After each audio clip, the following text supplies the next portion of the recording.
स्वागत है आपका एकलव्य स्नातक पर। और आज की इस वीडियो में हम बात करेंगे Indian government and politics BA programme semester 2 का सब्जेक्ट है, उसकी यूनिट 1 का चैप्टर नंबर 2 है जिसका नाम है मौलिक अधिकार और नीति निर्देशक तत्वों के मध्य अंतर, उनके बीच में जो विवाद है उसको जानने की कोशिश करेंगे। भारतीय संविधान है हमारी यूनिट 1। इसमें हमने यूनिट 1 का जो चैप्टर नंबर 1 है भारतीय संविधान में आधारभूत तत्व, उसको कंप्लीट कर लिया है। और अभी हम बात करेंगे चैप्टर नंबर 2 की, जिसका नाम है मौलिक अधिकार और राज्य के नीति निर्देशक तत्वों के मध्य विवाद, उनके बीच में कुछ अंतर। अब सबसे पहले अगर हम बात करते हैं अधिकारों के बारे में, तो जितने भी अधिकार हैं वो सभी नागरिकों को एक गरिमापूर्ण जीवन जीने के लिए बहुत ही ज़्यादा आवश्यक है। तो जो अधिकार हैं, मूल अधिकार हैं, जितने भी मौलिक अधिकार हैं, उनका उल्लेख भारतीय संविधान के भाग 3 में मिलता है। भारतीय संविधान को अलग अलग भागों में, अलग अलग खंडों में विभाजित कर रखा है। तो उसी का जो भाग 3 है, जो थर्ड पार्ट है, उसमें जितने भी हमारे फंडामेंटल राइट्स हैं उनके बारे में बताए हुए हैं।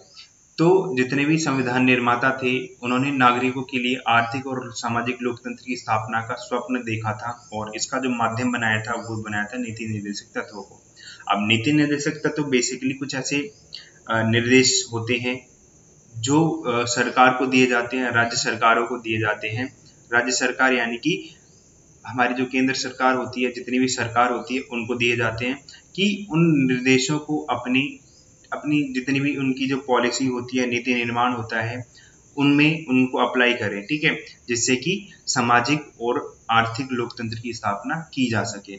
संयुक्त राष्ट्र संघ ने अपने अधिकारों के घोषणा पत्र में स्वतंत्रता और समानता का अधिकार सभी नागरिकों को दिया था, चाहे वो किसी भी देश का हो, ठीक है, कितनी भी उसकी क्वालिफिकेशन हो, कहीं से भी बिलोंग करता हो। भारतीय संविधान में भाग 3 में, जैसे मैंने आपको बताया था, अनुच्छेद 12 से अनुच्छेद 35 में जितने भी हमारे फंडामेंटल राइट्स हैं, मौलिक अधिकार हैं, उनका वर्णन मिलता है। अब बात करते हैं टोटल जो मौलिक अधिकार होते हैं वो होते कितने हैं।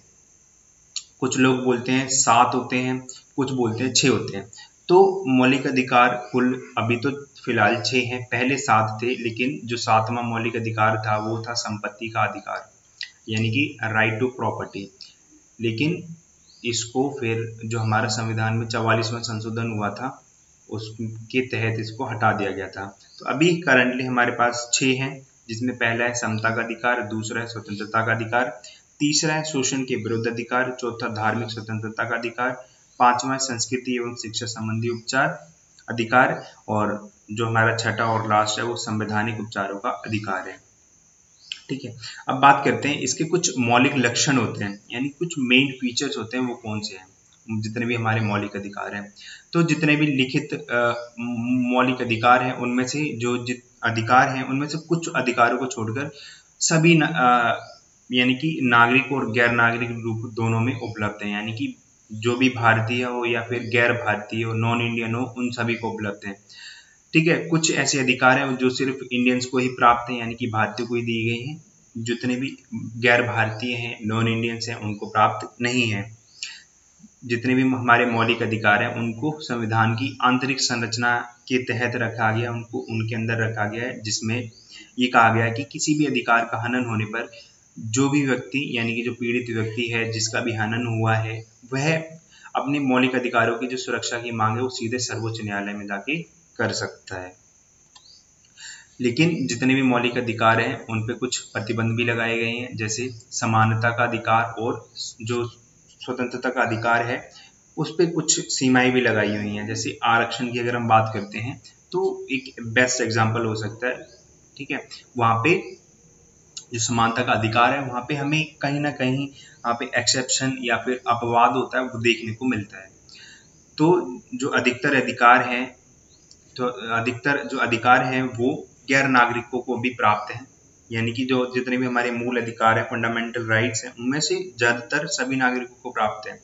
वो ऐसे अधिकार हैं जिसमें से कुछ जो अधिकार थे वो संयुक्त राष्ट्र संघ द्वारा दिसंबर 10 यानी कि 10 दिसंबर 1948 की घोषणा में किए गए बिल में थे।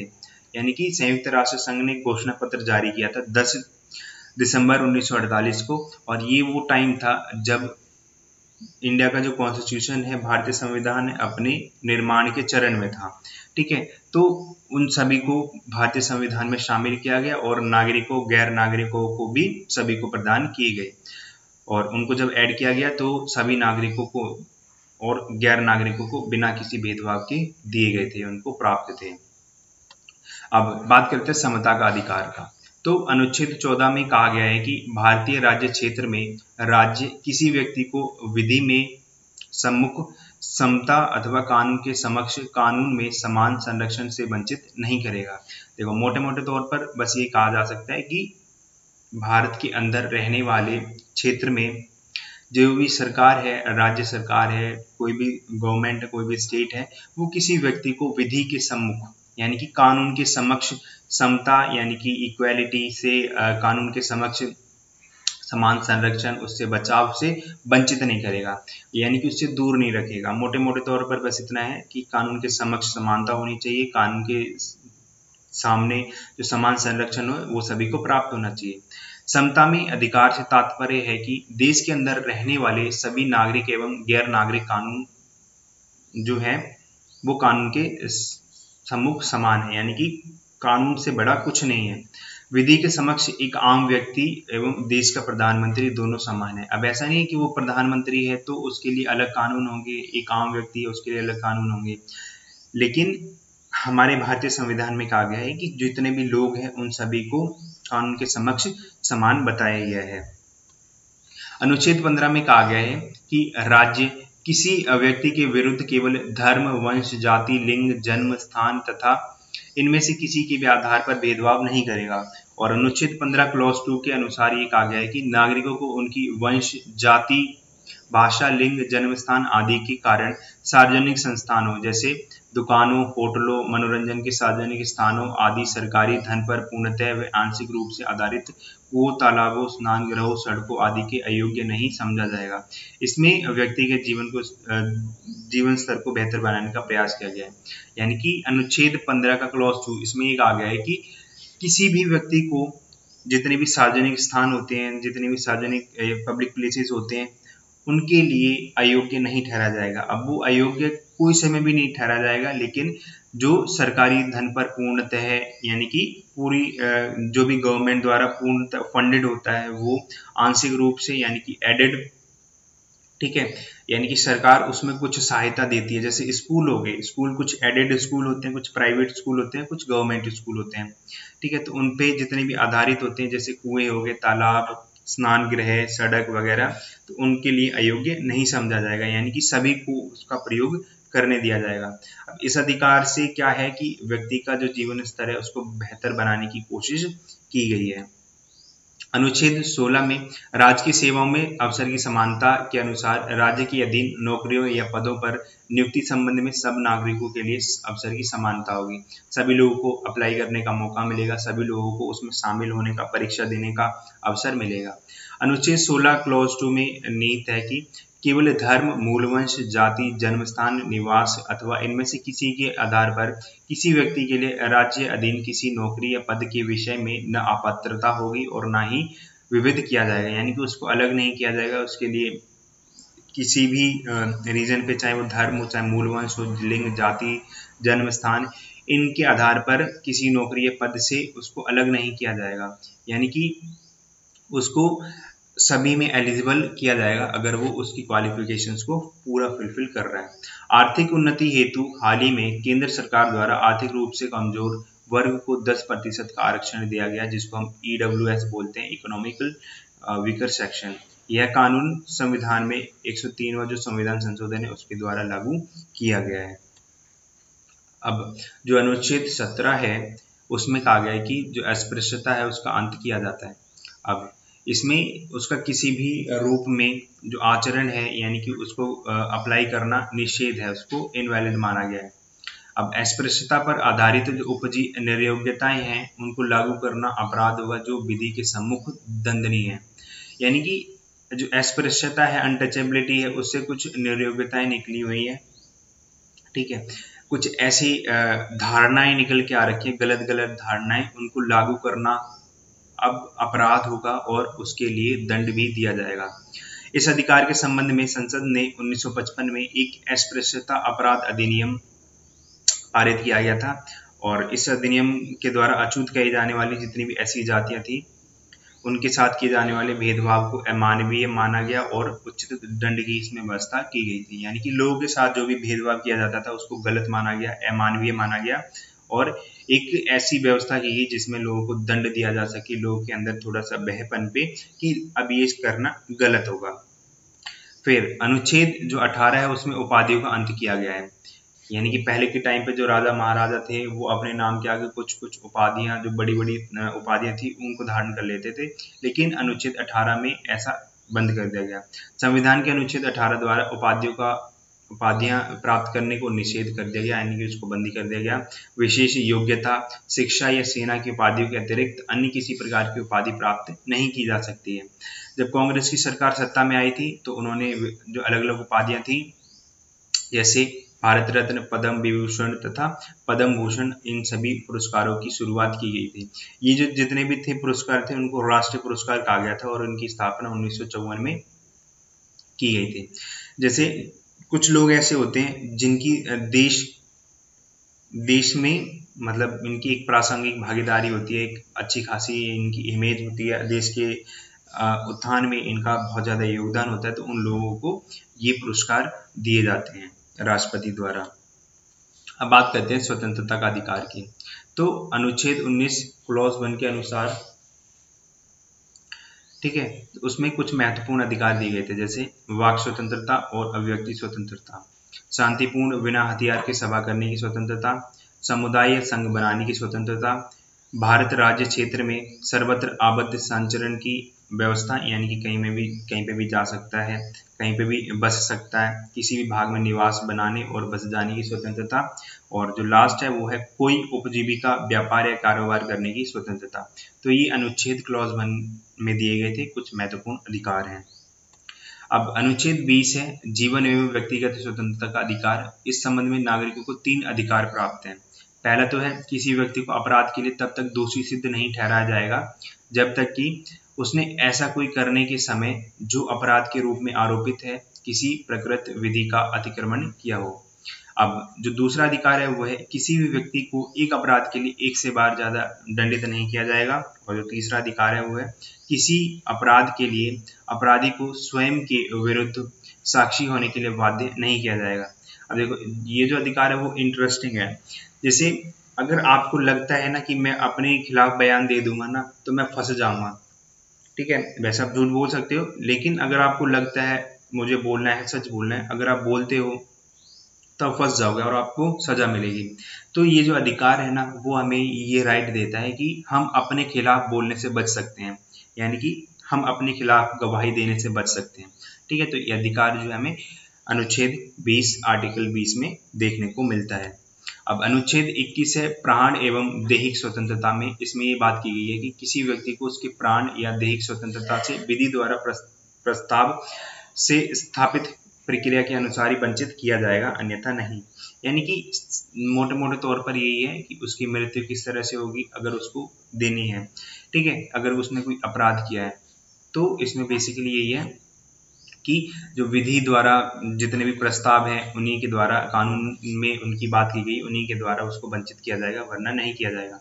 अनुच्छेद 21 क में क्लॉज 1 में जो शिक्षा का अधिकार है उसके रूप में इसकी घोषणा की गई, जिसमें जो भी राज्य है वो 6 से 14 वर्ष तक के जितने भी बच्चे हैं उनको निःशुल्क यानी कि फ्री एंड कंपलसरी एजुकेशन देगा, ठीक है।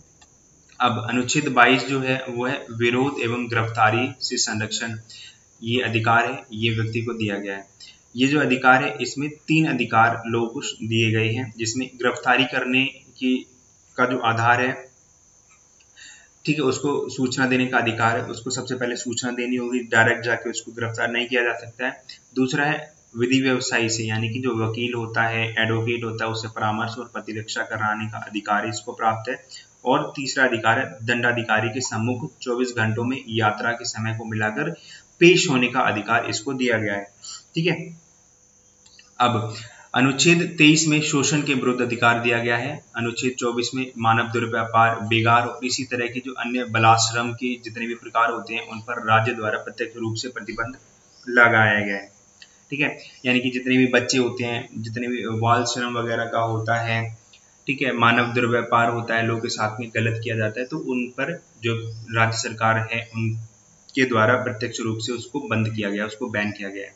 इसमें सरकार समय समय पर अधिनियम को लेके आती है, जिस तरह की परिवर्तन होते हैं हमारे समाज में, जिस तरह की परिस्थितियां होती है उनके अनुसार कानूनों को लाती है सरकार।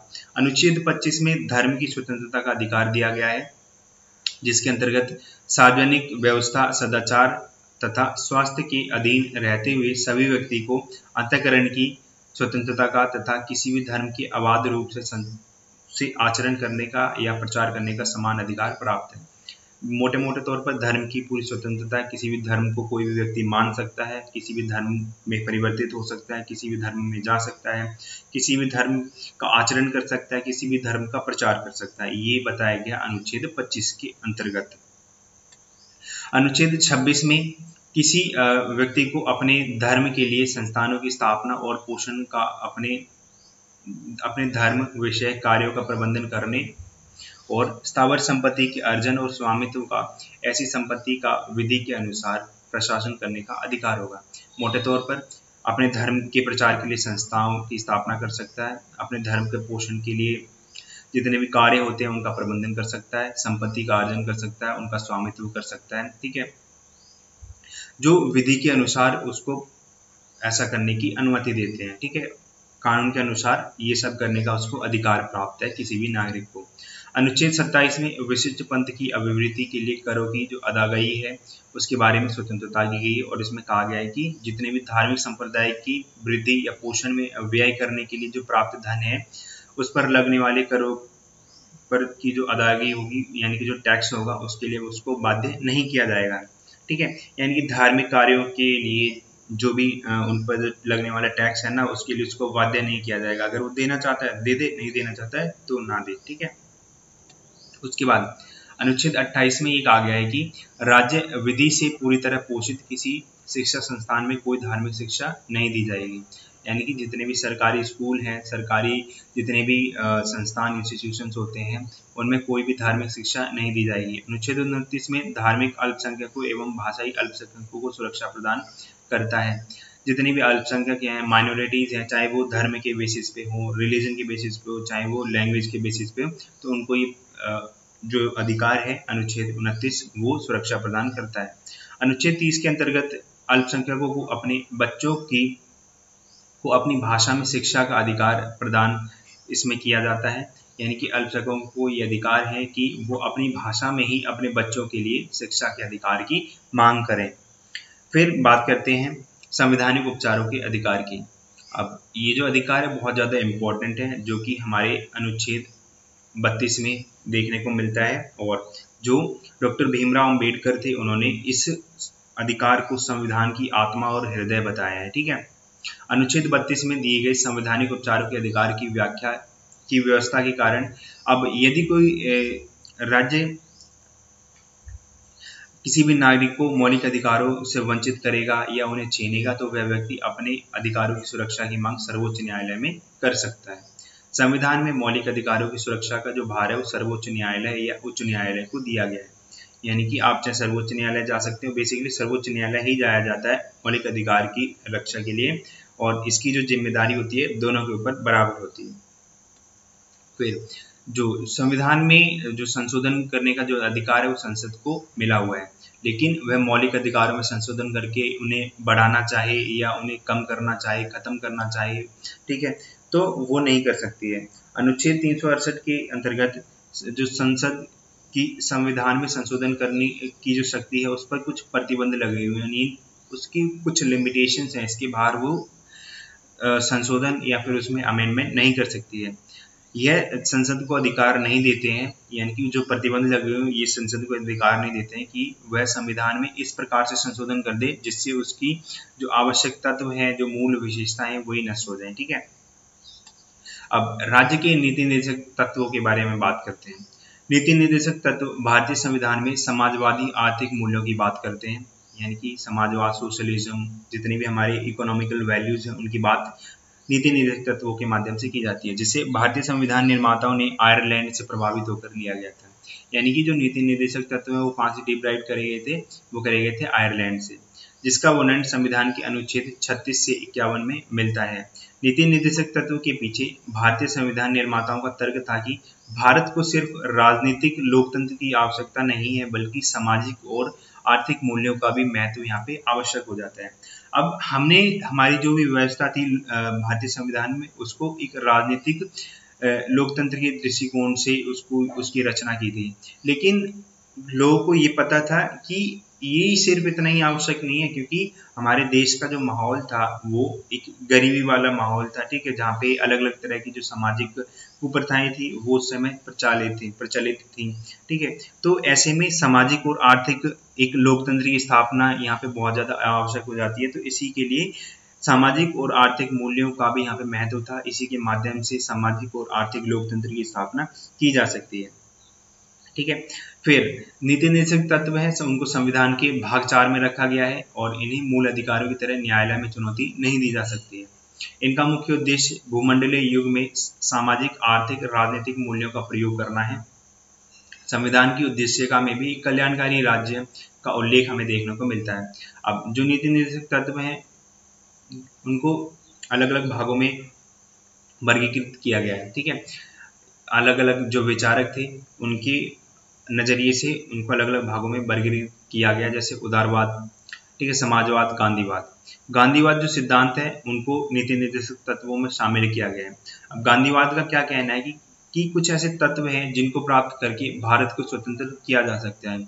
अब चाहे भारत को स्वतंत्र सामाजिक कुप्रथाएं होती है उनसे करना हो, ठीक है, चाहे गरीबी से स्वतंत्र करना हो, चाहे अंग्रेजों से स्वतंत्रता प्राप्त करनी है, तो कुछ ऐसे तत्व हैं जिनके माध्यम से ऐसा किया जा सकता है। गांधी का यह मानना था कि ग्रामीण विकास के बिना देश का विकास कर पाना संभव नहीं है। अगर हमें पूरे देश का विकास करना है तो हमें सिर्फ और सिर्फ फोकस करना चाहिए गाँव पर, ग्रामीण एरिया पे, ग्रामीण विकास पर ज्यादा से ज्यादा जोर देना चाहिए, ठीक है। वे इस बात को समझ चुके थे पहले ही, और इस समस्या को एक समझ चुके थे कि ये जो समस्या है वो एक बड़े तबके की है, यानी कि बहुत बड़ी प्रॉब्लम है, लोगों को प्रॉब्लम होती है, और जिसे उन्होंने सर्वोदय आंदोलन द्वारा बताने का भी प्रयास किया था।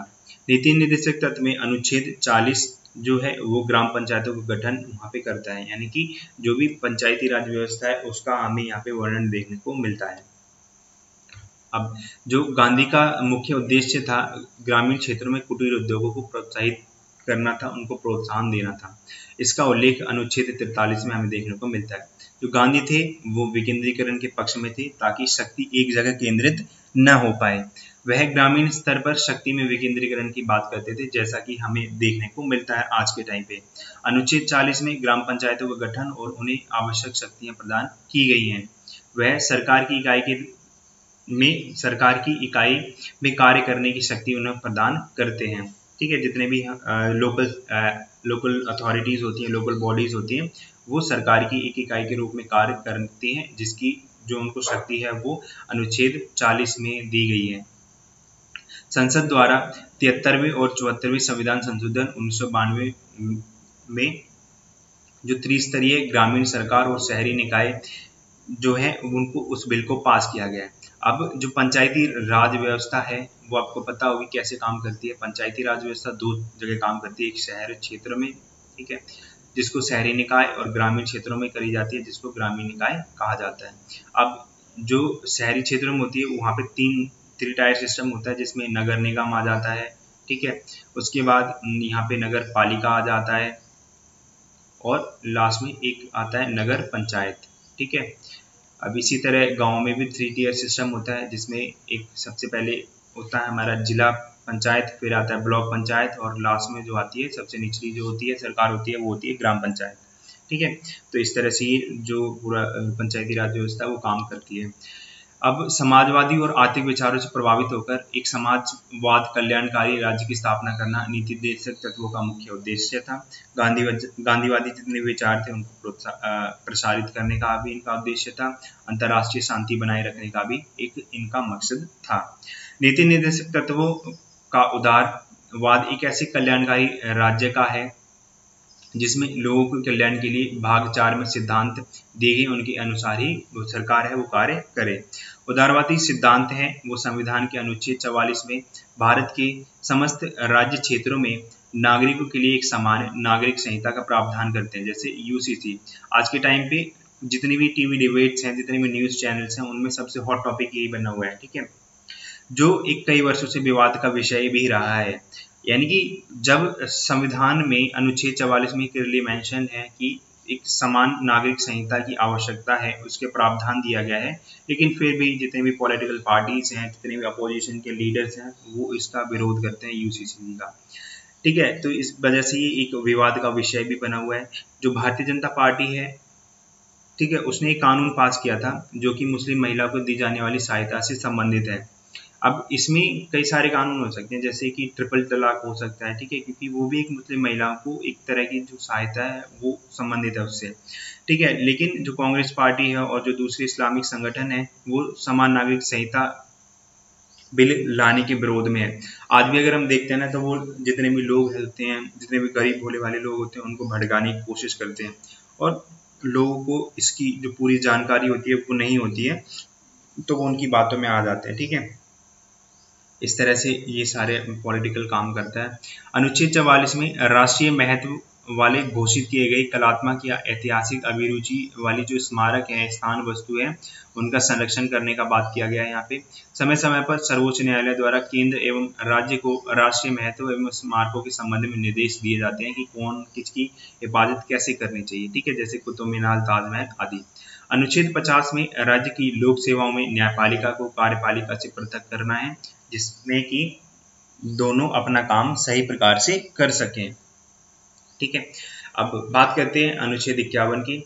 अंतर्राष्ट्रीय शांति और सुरक्षा की अभिवृद्धि करने के लिए है एवं उसका उद्देश्य राष्ट्रों के बीच न्यायपूर्ण और सम्मानपूर्ण संबंधों को बनाए रखने एवं अंतर्राष्ट्रीय विधि और संधि बाध्यता के प्रति आदर बढ़ाना भी है।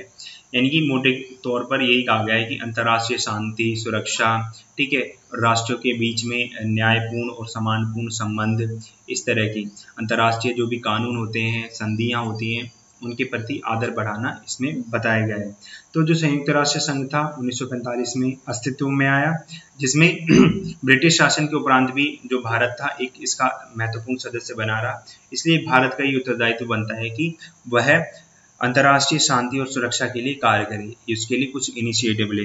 स्वतंत्रता प्राप्ति से ही जो भारत था वो संयुक्त राष्ट्र संघ का एक महत्वपूर्ण सदस्य बना रहा, और जिसका फायदा ये मिला कि हमें जो अंग्रेजों से आज़ादी प्राप्त करनी थी, उसमें थोड़ा सा वहाँ से सपोर्ट मिल चुका था। तो भारत की इच्छा है कि वह अपने सभी पड़ोसी देशों के साथ बेहतर संबंध कायम करें, ठीक है, लेकिन पड़ोसी ऐसे हैं सब के सब जो ऐसा होना नहीं चाहते हैं, ठीक है, वो लड़ना झगड़ना चाहते हैं, तो ये सब है। और अब नीति निर्देशक तत्व है, इनका मूल्यांकन किस आधार पर किया जा सकता है, कैसे करेंगे वो देखते हैं, ठीक है। तो जो नीति निर्देशक तत्व है न्यायालय में परिवर्तनीय नहीं है, यानी कि उनको जितने भी न्यायालय होते हैं उनमें चुनौती नहीं दी जा सकती है। सरकार ने कल्याणकारी राज्य बनाने के लिए संविधान में विभिन्न संशोधन समय समय पर किए, ठीक है, जिनमें कि सामुदायिक विकास कार्यक्रम एक मील का पत्थर साबित हुआ है।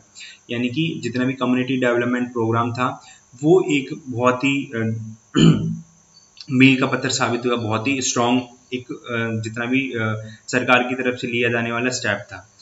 1952 में पंचवर्षीय योजना को लाया गया। भारत में 13 पंचवर्षीय योजनाएं 2022 तक पूरी हो चुकी हैं, ठीक है। नीति आयोग और योजना आयोग में, यानी कि नीति आयोग, प्लानिंग कमीशन, इनमें भी कोई महत्वपूर्ण अंतर नहीं है, बस योजना आयोग को 2014 में ही नीति आयोग कर दिया गया था।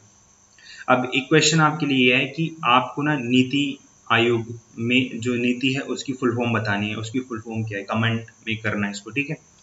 अब इनका जो मुख्य उद्देश्य है, ठीक है, जो भी ये आई है उनका मुख्य उद्देश्य क्या है, कृषि, औद्योगिकरण, हरित क्रांति, ट्राइसम यानी कि training of rural youth for self employment, DWCRA, development of women and children in rural areas, जो भी ग्रामीण लोगों की स्थिति है उनको सुधार कर अर्थव्यवस्था को गति प्रदान करना इन नीति निर्देशक तत्वों का उद्देश्य है।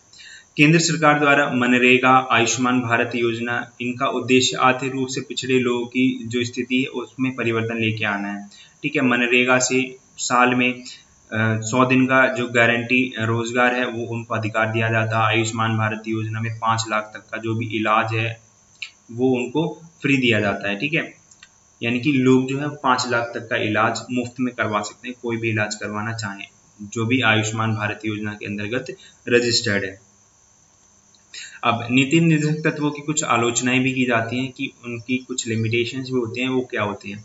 नीति निर्देशक तत्वों का हनन करने पर कोर्ट में उसको चुनौती नहीं दी जा सकती है, जबकि नागरिक के किसी भी अधिकार का हनन होने पर न्यायालय में चुनौती दी जा सकती है। मोटे मोटे तौर पर ये बात मैं आपको पहले बता चुका था कि जितने भी हमारे अधिकार होते हैं, मौलिक अधिकार होते हैं, उनका हनन होने पर न्यायालय में चुनौती दी जा सकती है, लेकिन नीति निर्देशक तत्वों का हनन होने पर कोर्ट में चुनौती उसको नहीं दी जा सकती है।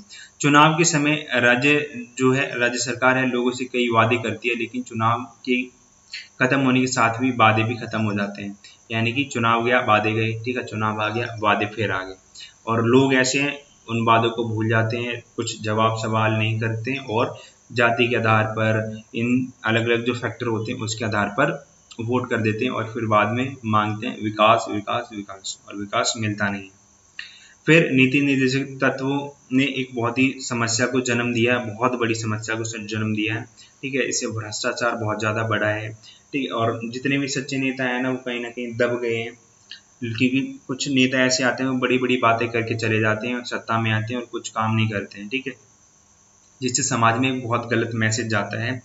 गांधीवादी सिद्धांत हैं वो कागजों में ही हमें देखने को मिलते हैं, जैसे विकास जो है वो हमें कागजों में ही देखने को मिलता है, डेवलपमेंट है वो हमें कागजों में देखने को मिलता है, जिसकी वजह से ये सब होता है, ठीक है। तो ये सब है। राज्य और जो केंद्र सरकार है, दोनों में से कोई भी युवाओं को रोजगार देने में सफल नहीं है, असफल रहे हैं। समाज में दलित, विकलांग लोगों के स्वास्थ्य एवं सामाजिक व्यवस्था और उनके जीवन स्तर को सुधारने में जो राज्य वो है सफल नहीं हो पा रहे हैं।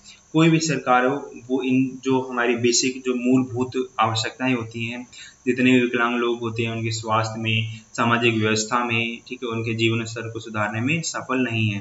नीति निर्देशक तत्व में संवैधानिक प्रावधान है कि देशों के बीच विवाद को शांतिपूर्ण तरीके से समझाया जाए, शांतिपूर्वक तरीके से, ठीक है, उसको सुलझाया जाए। भारत ने अपने पड़ोसियों पाकिस्तान, चीन के बीच जो सीमा विवाद है उसको सुलझाने की बात की गई है, ठीक है। तो ये कुछ इसके हमें यहाँ पे आलोचनाएं देखने को मिल जाती हैं। अब सर्वोच्च न्यायालय द्वारा नीति निर्देशक तत्वों की व्याख्या, यानी कि सर्वोच्च न्यायालय ने इसको किस तरह से बताया है। सबसे पहले चंपक दोराय रंजन बनाम मद्रास राज्य में सर्वोच्च न्यायालय ने कहा है कि नीति निर्देशक तत्व मौलिक अधिकारों के सहायक के रूप में काम करते हैं। यानी कि जो मौलिक अधिकार और नीति निर्देशक तत्व हैं वो अलग अलग नहीं है। जो नीति निर्देशक तत्व हैं मौलिक अधिकारों के सहायक हैं, उसके असिस्टेंट, उसकी हेल्पर के रूप में काम करते हैं। जबकि गोकुलनाथ केस में न्यायालय मौलिक अधिकारों को नीति निर्देशक तत्वों पर महत्वता देते हैं। यानी कि न्यायालय ये कहता है कि जो मौलिक अधिकार हैं वो नीति निर्देशक तत्वों से ज़्यादा इम्पोर्टेंट है। लेकिन सर्वोच्च न्यायालय ने केशवानंद भारती केस में मौलिक अधिकारों और नीति निर्देशक तत्व दोनों को ही संविधान की मूल संरचना का भाग माना है, ठीक है। यानी कि दोनों ही संविधान का जो इंटरनल स्ट्रक्चर है उसके लिए इम्पोर्टेंट है। मुख्य न्यायाधीश चंद्रचूड़ ने भी कहा है कि जो मौलिक अधिकार हैं और जो नीति निर्देशक तत्व हैं वो एक दूसरे के बिना उनकी कल्पना नहीं की जा सकती है, ठीक है। यानी कि मौलिक अधिकार तो लोगों को प्राप्त हैं, लेकिन लोगों के लिए ही एक सामाजिक और आर्थिक लोकतंत्र की स्थापना करने के लिए जो नीति निर्देशक तत्व हैं वो भी ज़्यादा इम्पोर्टेंट होते हैं, ठीक है। तो इन दोनों की एक दूसरे के बिना कल्पना नहीं की जा सकती है। अशोक कुमार बनाम भारत संघ में कहा गया है कि जो मौलिक अधिकार हैं, नीति निर्देशक तत्व हैं, विरोधात्मक नहीं है बल्कि संपूरक है। यानी कि एक दूसरे में कॉन्ट्राडिक्ट नहीं है, इन दोनों को साथ में देखना चाहिए। मौलिक अधिकार और नीति निर्देशक तत्व दोनों संविधान की मूल संरचना में है, और इन दोनों के बिना संविधान एक बिना प्राण के शरीर प्रतीत होता है, ठीक है। अगर ये कुछ नहीं होगा तो संविधान सिर्फ नाम का संविधान होगा, जहाँ पे लोगों के कल्याण के लिए कोई बात नहीं की जाती है, लोगों को कुछ अधिकार नहीं दिए जाते हैं, ठीक है। तो ये हमारी जो मूल संरचना होती है उसमें दी गई, और जो मूल संरचना होती है उसका संसद वहाँ पे उसमें संशोधन नहीं कर सकता है, ना ही उसको बढ़ा सकता है, ना ही उसको घटा सकता है, ठीक है, जितने भी अधिकार होते हैं। तो ये था हमारा आज का चैप्टर, और इस वीडियो की जो PDF है वो आपको टेलीग्राम चैनल पर मिल जाएगी। तो आप एकलव्य स्नातक 1 सर्च करके टेलीग्राम चैनल ज्वाइन कर सकते हैं और वहाँ से इस PDF को डाउनलोड कर सकते हैं। अगर आपको कोई भी डाउट हो तो आप कमेंट करके पूछ सकते हैं। Thank you.